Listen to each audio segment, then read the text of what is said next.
fear, one of those things that seems to be everywhere and gets in the way of more success than almost anything I can think of. I used to be paralyzed by fear. I certainly lived with a life trying to please others, fearful of what would happen if I didn't, fear of failing, fear of not being good enough, and all the rest. I got tired of that. I finally figured out what it was and how to live without fear. And for that purpose, I've created this course for you so you can learn how to live without fear, because I know you want to have everything that's in your heart, and there's really no reason you can't. So come on with me and let's learn how to live without fear. In this course, we're going to learn 7 habits to eliminate fear so you can get what you want now. In order to do that, the first thing we need to do is understand, what is fear? We know we all feel it. We know it gets to us all in big ways. And sometimes you're going to know the ways that really matter to you. For me, it was fear of failure, fear of not being good enough, fear of disappointing those around me, and a bunch of other things that kept me locked in a little box of life that was a lot smaller than I could potentially have had.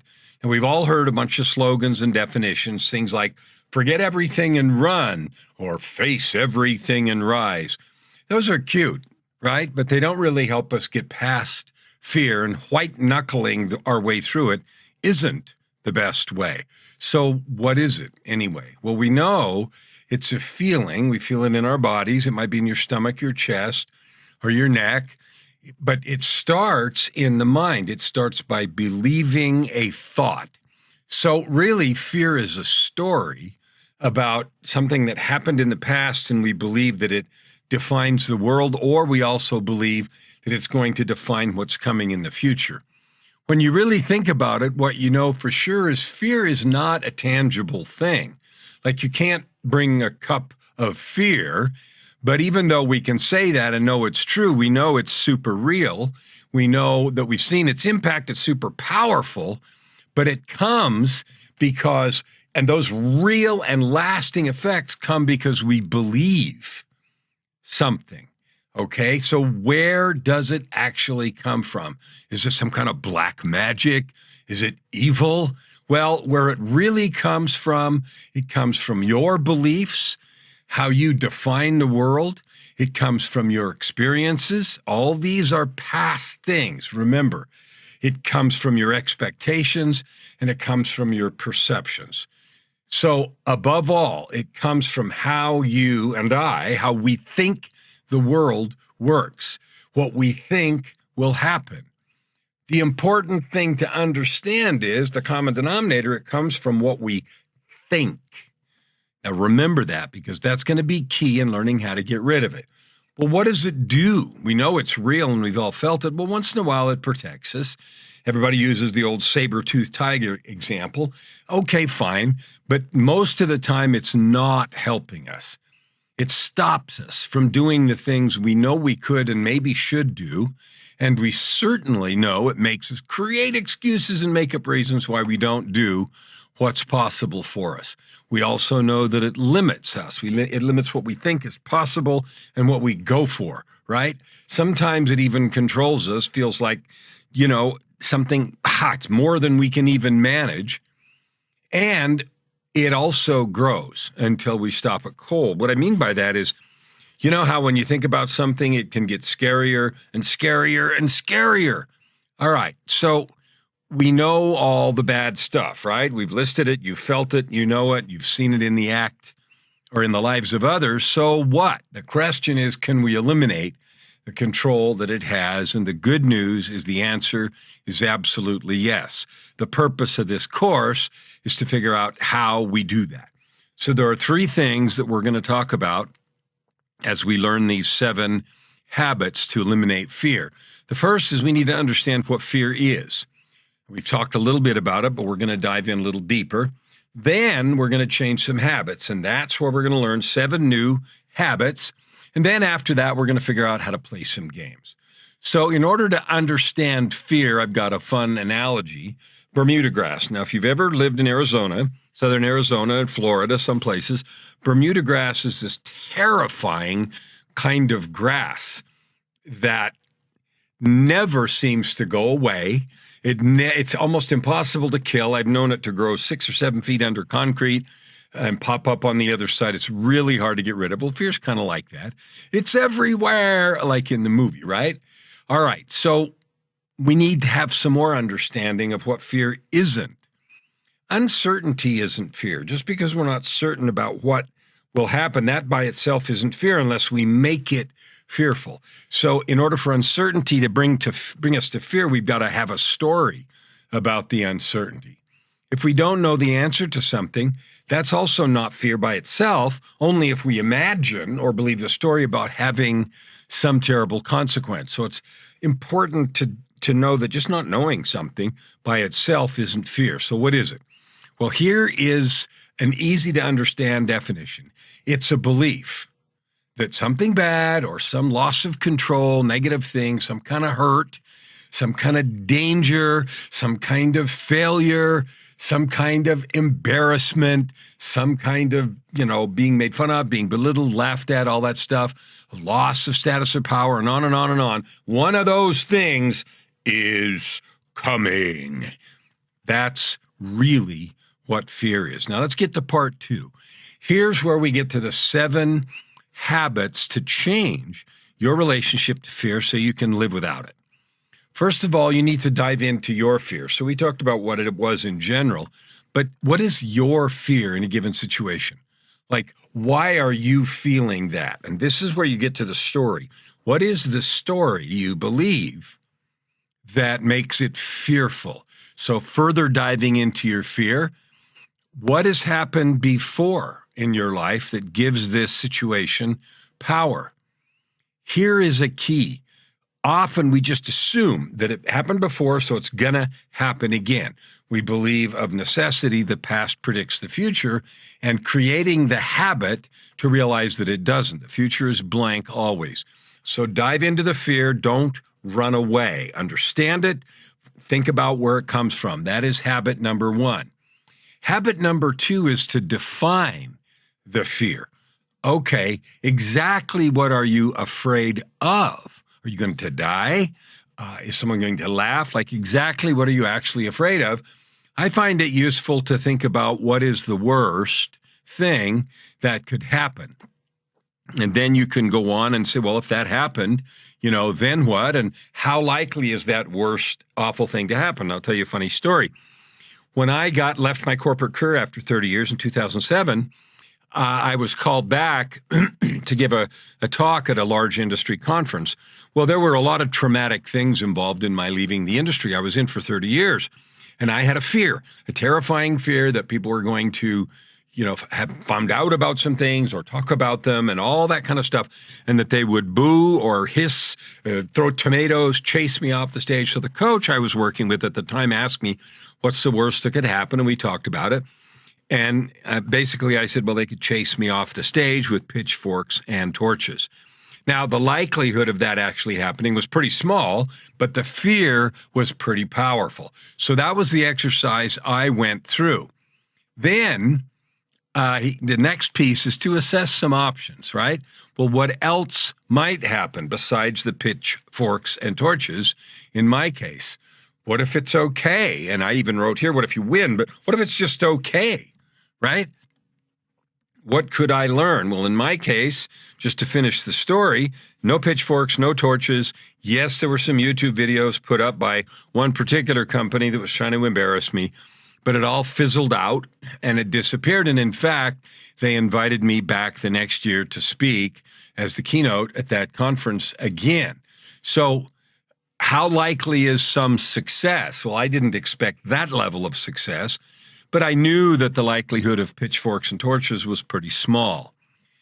Then you also think, who else has done this? Well, in my case, it was having a lot of really negative things happen and the fear of those resurfacing. Well, there are a lot of people who have come back from struggles who can help. In my case, it was having a good coach that I could talk to about what I was afraid of, and he helped me put it in perspective so that I could go ahead, gave a great talk, and it turned out to be successful. The next thing that we need to do when we're changing habits is habit number 4, making intentional choices. Often fear gets to us and we just make irrational choices and just fly through things without really thinking. Well, do you want this goal, whatever it is that you're trying to do that has brought up the fear? Do you want it or not? If you don't really want it, you don't have to. Okay. But then you have to deal with, do you want to be a quitter? Now, in some cases, it may not matter. And it's like, who cares? In other cases, it may be really important to you. And that might be a really important question. The key here is to understand that you're making intentional choices and to understand what really happens if you quit or procrastinate. Usually what we do is quit or procrastinate and then feel bad about it. That is not a rational choice. So make preparations. Take some specific action based on all those assessments, and then go in small steps. All or nothing isn't the right way to do this. So evaluate outcomes. So if you take some small steps, remember, it's not all or nothing, and failure is nothing more than feedback. It didn't work the way I wanted. Well, some people define failure as, I didn't get every single thing I wanted, so it failed. Some people have a different approach, which is actually healthier. I got something out of it, so there's no failure. The important thing is to keep your cool, okay? It's not death and destruction. Evaluate outcomes further. What did you learn from what happened? If you didn't get all you wanted, what did you get? What understanding came to you that didn't have before? What can you unlearn? In my case, I unlearned the idea that people were still angry, frustrated, trying to get out to get me, even though there were a few. Most were not, and they had already moved past the entire situation. When that all happens, that gives us the opportunity to adjust some beliefs and some actions to do something different and let this influence what we believe. If we believed something would happen, we try it and we get a different outcome. It's like, okay, now I can believe something different. Then you can think about and understand how this affects your fear. Well, if I had a fear of jumping off of a rock, I did that when I was in my 20s, jumped off a very high rock into a lake. First time I did it, I was terrified. When I did it and I survived, then it influenced what I believed. Now I believed I will make this. It affected my fear. It was still scary because it was a long way down, but I knew it was going to be okay. What I could believe now in that case was I'm going to live through this. What will you do different? Well, in my case, I went ahead and jumped off the rock in that rock example. And in the example of speaking, I went ahead and gave a lot of speeches in a lot of venues. How will I implement this? Go for it and make things happen that previously I was terrified of. When will it happen? Well, my learning and as a coach is that right now is always the best time. The seventh habit to create is always to maintain perspective. Some things are going to go completely south on you. Okay, what happened? Maybe it went south. Did it work? If not, did you die? No. And in my case, my coach asked me that. Well, if they do the pitchforks and torches, are you going to die? No. What will happen? Well, the sun's going to come up tomorrow. I'll go back to my hotel. I'll go home and I won't speak at that conference again. Will life go on? Yes. Will you be able to build your coaching practice? Yes. It has nothing to do with that old industry. Okay. When you don't die, it's easy for you to understand that fear was in your mind and you can have some success or no success, but then it is no longer nameless and formless. So the belief could be changed, it could be gone. Assessing what has changed and what that might mean for you is what's really important. Now, those are the 7 habits. Now, in order to do those, it's easiest when we play some games with it. Create a way to keep score. Choose to make it fun, okay? And track your progress. It's not necessary to make everything heavy. Let's say you have a fear of prospecting for clients. Keeping score. How many people did I talk to? How many people yelled at me and hated my guts? Gee, only 1 in 50 or none. Oh, my word. And, there's a different outcome. So choose to make it fun, whatever the fear is. Public speaking, prospecting, creating a relationship, asking someone out, trying some new thing, whatever it is. Play a game, track your progress. And whether you win or lose, play again. It's not Russian roulette. You're not going to die. And if you spin it again, you're still not going to die because you really are going to be okay. Playing some games really involves allowing it to be fun. Don't take yourself too seriously. And what was the most important for me was to enlist some help. Now, what does that look like? Well, it's going to look like whatever it looks like for you. What I needed was I needed some accountability. I needed some partners, people to talk to. And I had a business partner at the time, and I also had a good coach. It's important, or at least it was really important for me to get a good coach that gave me some accountability and that was on my side and allowed me to see things in a much saner perspective. Getting help is also what I'm here to offer you. I've got this course right here, right now, to help you create those 7 new habits. Now, I just said them all quickly here so you could understand what they are. The course is to help you keep this perspective and actually make the change, because it's so easy to read stuff, this book, that book. Okay, I should do that. Then we don't. Now, if you want this course, that is the URL right there, livewithoutfear.ca. It's not .com, it's .ca. So www.livewithoutfear.ca. I'd love to help you eliminate fear from your life so you can have all the joy, prosperity, and success that you deserve. That's it, and thanks for watching. I hope that you will understand, number one, it's possible to eliminate fear, even for you, no matter what you've been through.